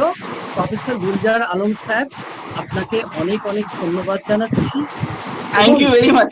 একদম খুব ভালো লেগেছে আপনার বক্তব্য। আর আমি দেখতে পাচ্ছি যে আমাদের মেন্টরসদের মধ্যে বোধহয় আর কেউ কি উপস্থিত আছেন? যদি থাকেন একটু আমাকে একটু জানান প্লিজ। আমি আসলে পার্টিসিপেন্ট লিস্টটার মধ্যে আর কোনো প্রফেসর বিশ্বজিৎ গোস্বামী স্যার, আপনি যদি একটু 2-3 মিনিট একটু অনুপ্রেরণামূলক কিছু বলেন, আমরা আর 5-7 মিনিটের মধ্যে এন্ড করে ফেলবো। ওকে স্যার, আপনি বলুন। কল্যাণদা, principal sir, Lalit sir, DL sir, মালাদি সমস্ত কিছুই ক্লিয়ার করে দিয়েছে। কি আর বলবো, তবে আমি যেটুকু বলছি সেটা হচ্ছে যে ক্রিয়েটিভিটি রাইটিং এর আগে সবার প্রথমে যেটা আমাদের মনে রাখতে হবে যে ক্রিয়েটিভিটি কিন্তু একটা মেন্টাল এবিলিটি। কেমন, এটা একটা মেন্টাল এবিলিটি এবং এর কতগুলো কম্পোনেন্টস রয়েছে, যেমন কি অরিজিনালিটি, নোভেলটি, ফ্লুয়েন্সি, ইমাজিনেশন। এইগুলো কিন্তু মাথায় রাখতে হবে স্টুডেন্টদেরকে লেখার সময়, যে আমি যেটা লিখছি সেটা মৌলিকত্ব আছে কিনা, সেটা অভিনব কিনা, সেটা ক্ল্যারিটি বা স্পষ্টতা আছে কিনা। এইগুলো এইগুলো মানে একটা ভাইটাল জায়গায় থাকে। আর ইমাজিনেশন অবশ্যই একটা জিনিস মনে রাখতে হবে, যে কোনো সৃষ্টিশীল সাহিত্য কিন্তু হুবহু কারোর মতো এক হয় না, প্রত্যেকটাই ড্রপ অফ রেন, বৃষ্টির ফোঁটার মতো। আর যেটা ললিত স্যার বলে দিয়েছে যে সৃষ্টিশীল সাহিত্যের মধ্যে কোনো বাউন্ডারি লাইন হয় না, এর কোনো বাউন্ডারি নেই, এটা কিন্তু লিমিটলেস। সুতরাং স্টুডেন্টরা যখন লিখছে তখন ওরা ওদের মতো করে লিখলে মনে রাখতে হবে ওদেরটা একটা নতুন পথ তৈরি করতে পারে। এতে ভয় পাওয়ার কিছু নেই। আমি লিখবো যখন আমি আমার স্বাধীনতা দিয়ে লিখবো। এবারে স্টোরি গল্প লেখার ক্ষেত্রে যেটা আসে, প্রথমত হচ্ছে প্লট একটা ভাইটাল জায়গায় রয়েছে। আমি যে থিমটার উপরে বেস করে লিখছি সেই থিমটার মধ্যে কমপ্লেক্স, ডুইং, সাফারিং সমস্ত জিনিসগুলোকে দিয়ে প্রেজেন্ট করবে। আর কবিতার কথা যদি বলতে হয়, তাহলে কবিতাটা অনেক বড় জিনিস। নাম লিখেছি একটি দিনে আমার মায়ের মৃত্যু দিনে, জয় গোস্বামীর লেখা 2 লাইনে একটা কবিতা কমপ্লিট হয়েছে, একটা বৃহত্তর ভাব। প্রিন্সিপাল স্যার যেটা বলেছেন যে কবিতার মধ্যে একটা সার্বজনীনতা, আমি যেটা দেখছি সেটা শব্দের ঠাস বুননে প্রেজেন্ট করছি, সহৃদয় পাঠক সেটাকে পড়ে আনন্দ লাভ করছে। তার মানে একটা ভাবনা 3 থেকে 4টে স্টেজ পেরিয়ে একটা জায়গায় পৌঁছাচ্ছে। এর মধ্যে মনে রাখতে হবে যে আমি যেটা দেখছি সেটা কিভাবে প্রেজেন্ট করছি। তার মানে আমার ভাবনার সঙ্গে একটা বিষয় এসে যাচ্ছে, সেটা হচ্ছে রীতি, কেমন স্টাইলে আমি লিখছি। এবং রীতির সঙ্গে হচ্ছে কি, যে আমি যেটা লিখলাম সেটা সর্বজন গ্রাহ্য কিনা, সেটা সবার ক্ষেত্রে, মানে সবাই যখন পড়ছে সবাই মনে করবে যে এটা আমার কথা, এটা আমার কথা বলছে। একটা সার্বজনীনতা, যার গ্রহণযোগ্যতাটা অনেক বেশি হয়। আলটিমেট পাঠককে যদি আনন্দ না পায়, পড়ে পর সেই বিষয়টি যদি তন্ময়তা না আসে, তাহলে কিন্তু সৃষ্টিশীল সাহিত্যগুলো তার মূল্যটা অনেকটা হারিয়ে ফেলে। তাই স্টুডেন্টদেরকে বলবো, সুন্দর শুনতে লাগছে এটা দেখলে চলবে না, যেটা লিখছি সেটা সহজ সরল ভাষায় একটা সুন্দর ব্যঞ্জনা দিয়ে প্রকাশ করতে হবে, অন্যরা শুনে আনন্দ পায় এবং তাদের গ্রহণযোগ্যতাটা আরো বেড়ে যায়। ব্যাস এটুকুই বলছি। আর কি, আর একটা জিনিস হচ্ছে ওই ইয়ের ক্ষেত্রে, যেটা এসে রাইটিং এর ক্ষেত্রে, যে লজিক এবং তথ্য, যেটা আমাদের ডিএল স্যার বলে গেছেন, ইনফরমেশন, তথ্য ভিত্তিক এবং বিজ্ঞান ভিত্তিক এবং যুক্তি নির্ভর দ্বারাই বিষয়টাকে প্রেজেন্ট করতে হবে। কেমন, ঠিক আছে, ধন্যবাদ। আমি প্রফেসর বিশ্বজিৎ গোস্বামী যে আমি ধন্যবাদ জানাচ্ছি, এবং আমি মনে হয় আমাদের আর মেন্টরসদের মধ্যে কেউ এখানে নেই উপস্থিত। প্রফেসর নিধি চৌধুরী, উনি একটা পিপিটি তোমাদের সঙ্গে শেয়ার করতে চাইছিলেন, কিন্তু কোনো কারণে একটা টেকনিক্যাল ইস্যু হয়েছে আর অডিওটা কাজ করছে না ঠিক মতো। উনি তোমাদের যে গ্রুপটা আছে পিওসি ওয়ানের, সেই গ্রুপে পিপিটিটা শেয়ার করে দেবেন অডিও সহ। এবং আমি যে কাজটি করব, এখন তোমরা মনোযোগ দিয়ে কতগুলো কথা শোনো। প্রথম কথা হচ্ছে, তুমি গল্প লিখবে, এটা তোমার বন্ধুরা অনেকে চলে গেছে, মিটিংটা লিড করেছে, তাদেরকেও বলবে তোমাকে গল্প লিখতে হবে। যদি কারো কোনো প্রশ্ন থাকে আমাকে করবে, এবং আনমিউট করে নিজেকে দেখিয়ে করবে, ঠিক আছে? আচ্ছা, নিধি চৌধুরী লিখেছেন, আই এম রিয়েলি সরি, যাই হোক ওটা কাজ করছে না, উনি ওটা গ্রুপে শেয়ার করে দেবেন। আচ্ছা, তোমাদের যেটা বলছি সেটা হচ্ছে যে তোমরা কোনো প্রশ্ন থাকলে নিজেকে আনমিউট করবে, ভিডিওটা দেখিয়ে আমাকে বলবে। আর শেষ পর্যন্ত আমি একটা ফটো সেশন করবো তোমাদের যাদের যাদের সঙ্গে আছে, যে তোমরা একটুখানি ভিডিওটা ইয়ে করবে, শেয়ার করবে, আমি একটা ছবি দেব। প্রথম কথা হচ্ছে যে আমি যে ভাবনা নিয়ে আজকে এই মেন্টরিং প্রোগ্রামটা শুরু করেছি, আর এখন আমি যে ভাবনাতে আছি, এই মেন্টরিং প্রোগ্রাম আমার মনে হয় অভাবনীয়ভাবে সফল। আমরা যা চাইছি, ওদেরকে যা জানাতে চাইছি, যা বোঝাতে চাইছি, লেখার কলাকৌশল, লেখা কিভাবে লিখতে হবে, কিভাবে ক্রিয়েটিভ হতে হয়, ইমাজিনেশন, সৃজনী কল্পনা, একটা লাইন কিভাবে মাথার মধ্যে আসে এবং সেই লাইনটা তাকে কিভাবে নোট ডাউন করতে হয়, এবং কোন কোন দিকে তোমার ভাবনাকে প্রসারিত করতে হয়, সবটা নিয়েই তোমাদের মাস্টারমশাইরা কথা বলেছেন। খুব মনোযোগ দিয়ে কথা বলেছেন, খুব তারা খুবই যত্ন করে তোমাদেরকে আজকে বোঝানোর চেষ্টা করেছেন সব। এবার আমি যেটা বলতে চাইছি কতগুলো নিয়ম। দেখো, আমরা প্রথমে ভেবেছিলাম তোমাদের লেখাপত্রগুলো হয়তো আমরা এই হোয়াটসঅ্যাপ গ্রুপেও নিতে পারি, কিছুক্ষণের জন্য তোমাদের গ্রুপে, কিন্তু আমরা পরে ভেবেছি না, যে লেখাটা তুমি লিখো 10 লাইন 12 লাইন 15 লাইন যতটুকুই লেখো, হ্যাঁ প্রকৃতিরা ভাবে, আমি বলে দিচ্ছি 10 লাইন 15 লাইন 20 লাইন যতটাই লেখো, আর আমরা মিনিট 10 নেব এবং আমি 5 মিনিট কথা বলবো, তারপর তোমার প্রশ্ন। যতটাই লেখো সেই লেখাটা তোমার, তার কপিরাইট তোমার, তার অধিকার তোমার। সেই লেখা যদি কেউ ব্যবহার করতে চায় ভবিষ্যতে, সেটাও তোমারই অনুমতি সাপেক্ষে কাউকে ব্যবহার করতে হবে। সেটা কেউ ইচ্ছে করলেই ব্যবহার করতে পারবে। হ্যাঁ, কাজেই এই ব্যাপারটা তুমি একটু মাথায় রাখতে হবে। এখন আমার গুরুত্বপূর্ণ, আমি একজন প্রফেসর দিবায়ন সিংহকে একটা ইনস্ট্রাকশন দিয়ে দিই। তা যাই হোক, সেই লেখাটা একান্তভাবেই তোমার লেখা, তাই আমরা এই লেখাটাকে ইমেলের মাধ্যমে নেব। ইমেল আইডিটা আমি দেখতে পাচ্ছি যে এখানে প্রফেসর দিবায়ন সিংহ, আপনি কি আছেন? প্রফেসর দিবায়ন সিংহ, হ্যাঁ প্রফেসর দিবায়ন সিংহ, হ্যালো। হ্যাঁ স্যার, ফোনে আছে। হ্যাঁ, এইটা একটু এখন ঠিক আছে, হচ্ছে ওটাই রেকর্ড হচ্ছে। আচ্ছা, আমরা ইমেলের মাধ্যমে নেব এবং আমাদের সেই ইমেল আইডিটা তোমাদের পোস্টারের নিচে দেওয়া ছিল, তবু আমি আরেকবার এখানে লিখে দিচ্ছি যে এটা হচ্ছে কি আছে আমাদের ইমেল আইডিটা, তোমরা লিখে নেবে LBC সংস্কৃতি, SANSKRITI, LBC সংস্কৃতি, দেখো লিখেছি SANSKRITI সংস্কৃতি @gmail.com। এই মেল আইডিটাই তোমাকে পাঠাবে।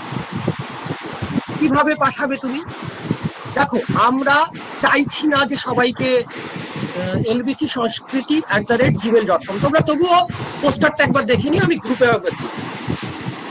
আচ্ছা, আমরা চাইছি না যে টাইপ করতেই হবে, যদি টাইপ করতে পারো ভালো, অভ্র ফন্টে টাইপ করে পাঠাবে, যদি টাইপ না করতে পারো কোনো অসুবিধা নেই, স্পষ্ট হস্তাক্ষরে A4 সাইজ কাগজে লিখবে, বা খাতাও যদি সুন্দর খাতা হয় লিখবে, লিখে দেখবে এখন ওই স্ক্যানার আছে, PDF বানানো যায়, PDF ক্রিয়েট করা যায়, PDF ক্রিয়েটর আছে প্রচুর অ্যাপ, তা দিয়ে একটা একদম PDF বানিয়ে স্ক্যান করে PDF বানিয়ে তুমি মেল করে দেবে অ্যাটাচমেন্ট। এটা খুব সহজ একটা কাজ। প্রয়োজনে কিভাবে অ্যাটাচমেন্ট করবে সেই বিষয়ে গাইডলাইন আমরা গ্রুপে দিয়ে দেবো, খেয়াল করবে। আচ্ছা, আজ থেকে তোমার কাউন্টডাউন শুরু হচ্ছে। তোমাকে আমরা টোটাল 10 দিন সময় দেব। উইদিন 10 days তোমাকে এই লেখাটা জমা দিতে হবে। আমি বলে দিচ্ছি তারিখ, টাইম। আজকে 24, 25, 26, 1, 2, 3, 4, 5, 6, 7, 8, 9, 10। তোমাকে 5 তারিখ শিক্ষক দিবসের আগের দিন, মানে 4 তারিখ রাত্রির 12টার মধ্যে তোমাকে লেখাটা মেল। 4 তারিখ রাত্রির 12টার মধ্যে লেখা মেল। আচ্ছা, তাহলে গল্প হবে তোমার 300 শব্দ থেকে 1000 শব্দের মধ্যে, প্রবন্ধ হবে 300 শব্দ থেকে 1000 শব্দের মধ্যে। গল্পের বিষয় এই বর্তমান পরিস্থিতি, তার সংকট, তার দুরবস্থা, তা থেকে উত্তরণ। প্রবন্ধের অনেক সাব থিম তুমি যেতে পারো, পরিযায়ী শ্রমিক সংকট এই পরিস্থিতিতে, সেটা নিয়েও তুমি লিখতে পারো। এই পরিস্থিতিতে শিক্ষা ব্যবস্থার যে বদল, অনলাইন শিক্ষা ব্যবস্থা, সেটা নিয়েও তুমি লিখতে পারো। এই পরিস্থিতিতে তোমার আত্মসংকট, পারিবারিক সংকট, অর্থনৈতিক সংকট, সেটা নিয়েও তুমি লিখতে পারো। লকডাউন, ট্রেন বন্ধ, হকারদের জীবনে কি সমস্যা তৈরি হচ্ছে সেটা নিয়ে তুমি লিখতে পারো। পুরীতে যে মানুষ যে ভদ্রলোক ওই তোমার ওই সেই মিষ্টি বিক্রি করতো সমুদ্রের ধারে, বা ঝালমুড়ি বিক্রি করতো পুরীর সমুদ্রের ধারে বা দীঘার সমুদ্রের ধারে, এতদিন ধরে পর্যটন শিল্প বন্ধ, তাহলে তার কি অবস্থা, সে কি দুঃখজনক অবস্থার মধ্যে পড়ে যাচ্ছে। তোমাদের এই মাস্টারমশাই বলেছেন যে কোনো একটা ঘটনা ভেবে, কোনো একটা কিছু ভেবে তোমার মধ্যে একটা অদ্ভুত প্রতিক্রিয়া, একটা অস্থিরতা হলো, একটা চাঞ্চল্য এলো তোমার, এবং সেই ভাবনাটা আস্তে আস্তে আস্তে আস্তে তোমার মুখে ঠিক হলো, তারপরে তুমি সেই ভাবনাটা প্রকাশ করতে চেষ্টা করো। রবীন্দ্রনাথ একটা কথা বলেছিলেন, ভাবলেই শুরু হলো না, প্রকাশ করতে।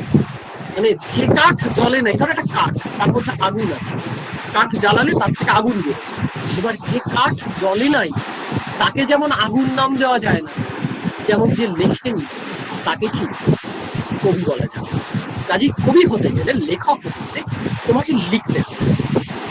আমরা ছোটবেলায় একটা কথা জানতাম যে তুমি যদি আজকের দিনে বাজার হিসাবটা লিখে রাখো, আজকে কিসের কি মূল্য, আজ থেকে 500 বছর পরে তোমার কাগজখানা যদি কারো হাতে যায়, তাহলে তার কিন্তু একটা বিরাট কাছে। তুমি লেখো, তুমি কিছু না কিছু লেখো, তুমি যা ভাবছো সকাল থেকে উঠে সন্ধ্যা পর্যন্ত তাই।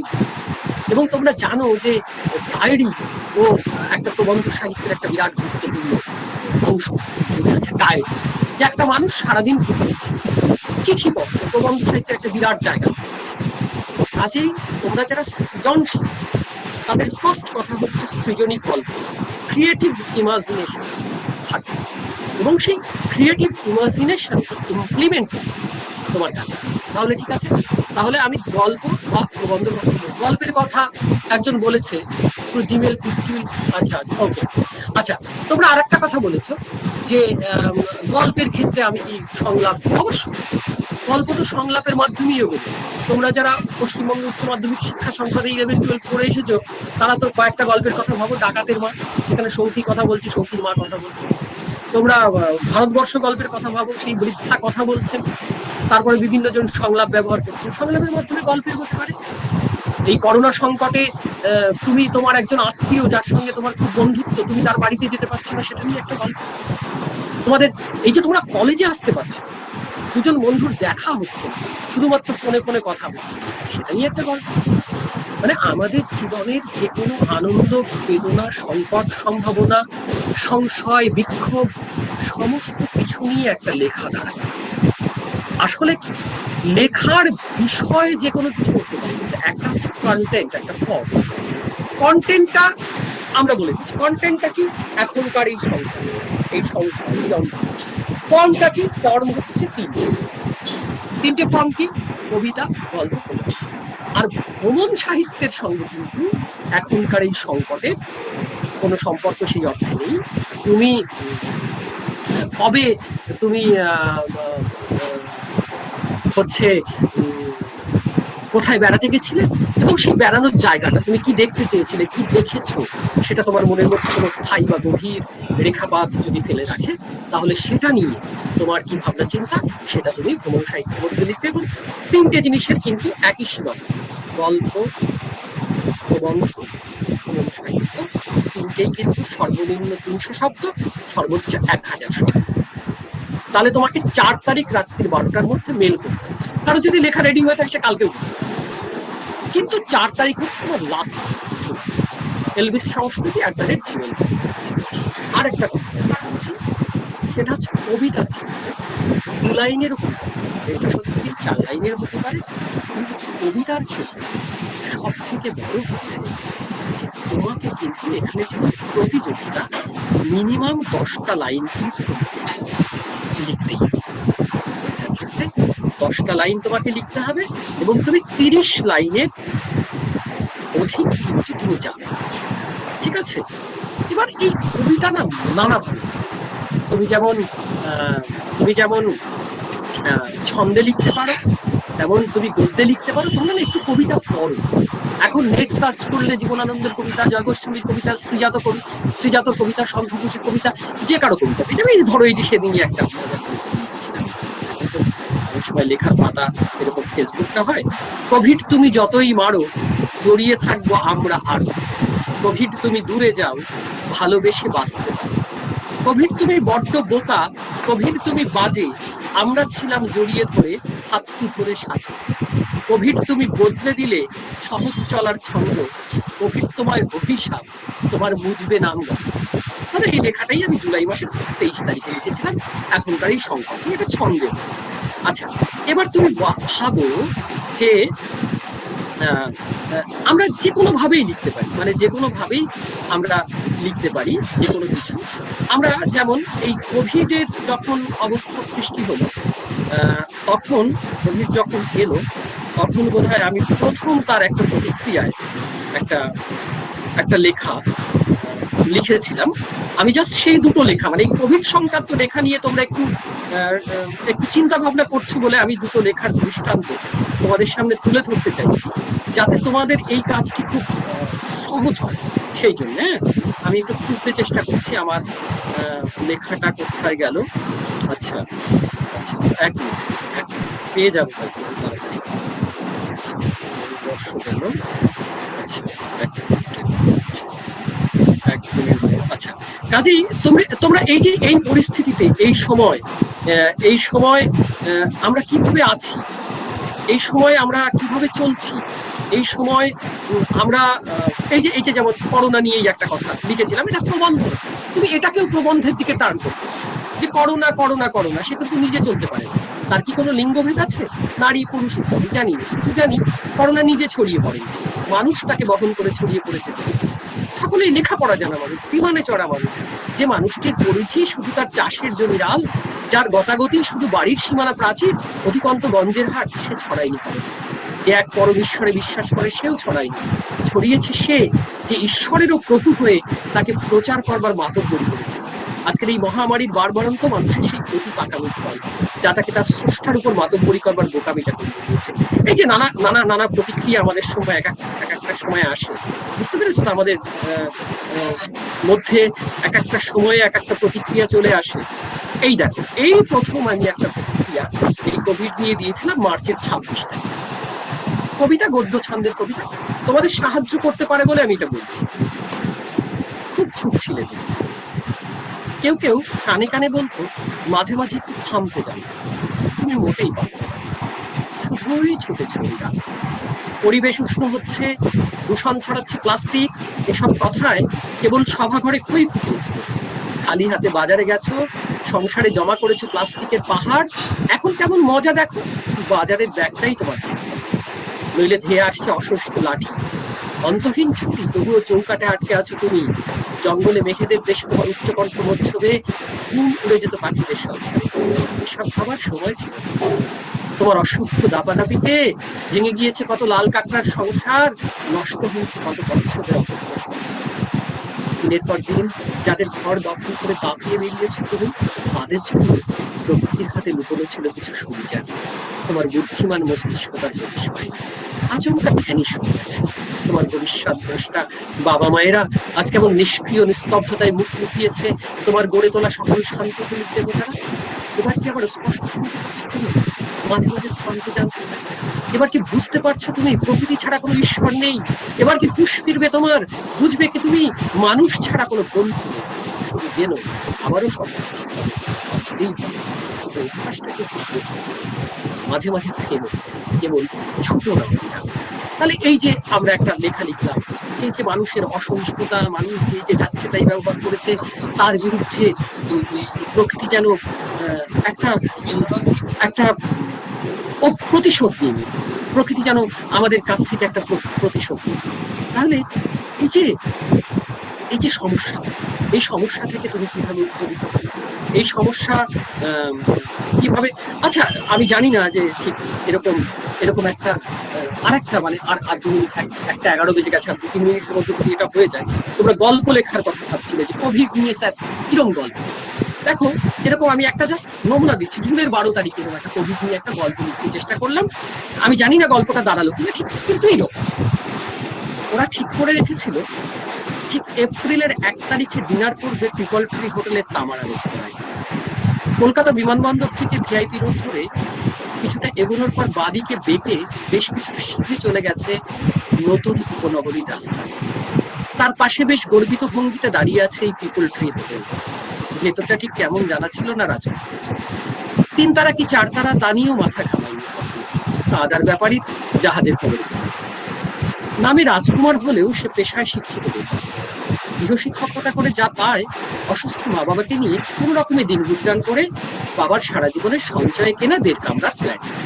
বারান্দায় দাঁড়িয়ে বিমানের ওড়াউড়ি দেখা যায় ফ্ল্যাট থেকে। এটাই শান্তি। 2010 সালে স্নাতক হয়েছিল রাজকুমার। বিষয় ছিল ইতিহাস, স্বপ্ন ছিল স্কুল সার্ভিস কমিশন। 21 শতকের সূচনায় পশ্চিমবঙ্গে ওটাই ছিল শিক্ষিত যুবকদের সোনার দিন। কিন্তু এখন আর সে আশা হারিয়েছে। এক সহজ সরল সাদাসিধে মাস্টার রাজকুমার, 30 নিঃসঙ্গ। রাজকুমারীদের সংস্পর্শে যেতে করছিল স্বভাব। সে স্কুল কলেজ সর্ব, ওই যে সবার সবকিছু জোটে না এমন একটা ভেবে ভাগ্যকে মেনে নিয়েছিল। কিন্তু এই 19-এর শেষাশেষি ঘটে গেল এক আশ্চর্য। সে এমন একজনের ফ্রেন্ড রিকোয়েস্ট পেল ফেসবুকে, যে মেয়েটিকে তার মনে হলো তার জন্য 100% খাঁটি। তারপর 20 সালের জানুয়ারি, ফেব্রুয়ারি আর মার্চ মাসের অর্ধেক জুড়ে দমদমের রাজকুমার আর বেহালার রাজকন্যা মিলে কত যে কথা বললো মেসেঞ্জারে, হোয়াটসঅ্যাপে, তার ঠিক কোনো এক অলৌকিক সংযমে তারা ভিডিও কল পরিহার তা তারা নিজেরাই জানে না। এসব শুনে মনে হচ্ছে তো তারা দুজনেই দুজনের জন্য 100% খাঁটি। হ্যাঁ, ঠিক তাই। কিন্তু আপাতত রাজন্যার সঙ্গে আমাদের পরিচয়। রাজন্য রাজকুমারের দেখা হওয়ার কথা ছিল এপ্রিল মাসের 1 তারিখ।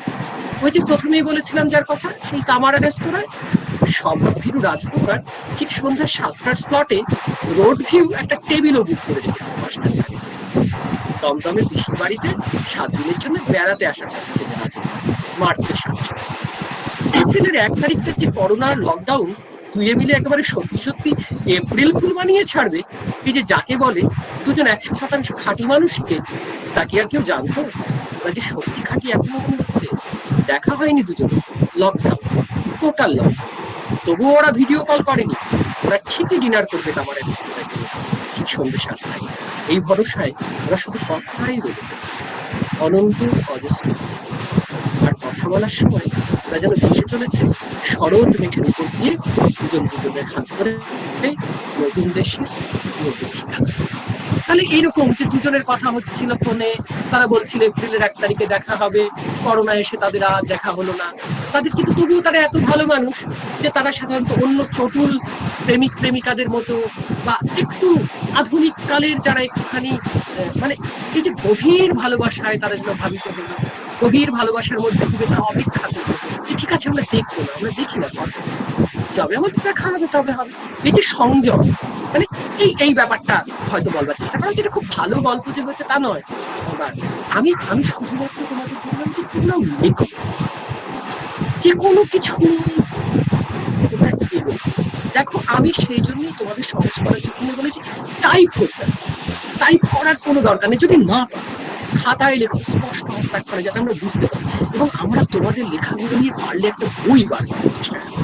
সুতরাং 1:15 বাজে, আমরা 1টা পর্যন্ত তোমরা সবাই লেখো, যা পারো লেখো, যা ভাবো লেখো। এবং যারা যারা এখনো পর্যন্ত আছো তাদের কাছে আমার একটাই বার্তা, তোমাদের সবার মধ্যে অনন্ত অসীম সম্পদ। নজরুল বলেছিলেন, বন্ধু আমি কি জানি আমার আমি কি অতল অসীম, আমি কি জানি আমাকে কি আছে, আমার মধ্যে কি আছে কাজে তোমার মধ্যে কি আছে তুমি সেই তাকে নিজেকে জানো বড়। তোমরা যে এতজন যোগ দিয়েছে এবং সামনে যদি আবার কোনো মেন্টরিং ক্লাস করতে পারি বন্ধুদের উৎসাহ দেবে, সবাই যেন থাকে। আর তাহলে তোমরা 4 তারিখ রাত্রির 12টার মধ্যে lbcsangskrithi@gmail.com তোমাদের লেখাটা PDF করে পাঠাচ্ছ। গল্প, কবিতা, ভ্রমণ সাহিত্য 300 থেকে 1000 শব্দ, আর কবিতা হচ্ছে 10 লাইন থেকে 30 লাইন। আচ্ছা, কারো কোনো কথা থাকলে আমাকে স্বচ্ছন্দে জিজ্ঞেস করতে পারো, নিজেকে আনন্দ, কারণ আমি আরো 5 মিনিট এখানে অপেক্ষা করব তোমাদের কথা শোনার জন্য। যদি কারো প্রশ্ন থাকে আনমিউট করে। Hello sir. হ্যালো অর্ণব, বলো বলো, শুনতে পাচ্ছি অর্ণব। হ্যাঁ স্যার, বলছি আমি ট্রাভেলগ রাইটিং করছি, তো ট্রাভেলগ রাইটিং কি আমার নামটাই শুধু উল্লেখ করব, না আমার ডিপার্টমেন্ট বা আমি কোন ডিপার্টমেন্টে আছি? তোমার নাম, তোমার ডিপার্টমেন্ট, তোমার বাড়ির ঠিকানা, তোমার phone number as a brief সব দেবে, মানে যাতে তোমার কাছে আমরা আচ্ছা আচ্ছা সব। আর কোনো প্রশ্ন? আচ্ছা স্যার, না না স্যার, আর কোনো থ্যাংক ইউ প্রশ্ন? তুমি আবার মিউট করো, যার যার প্রশ্ন আছে আনমিউট করে করে প্রশ্ন করো, ভিডিও ওপেন করতে পারো। স্যার বলছি, হ্যালো হ্যাঁ রাহুল বলো। স্যার বলছি আচ্ছা একজন একজন করে, রাহুল আগে বলেনি, অঙ্কুশ তুমি পরে বলবে, রাহুল আগে বলবে। অঙ্কুশ মিউট করো, রাহুল বলো।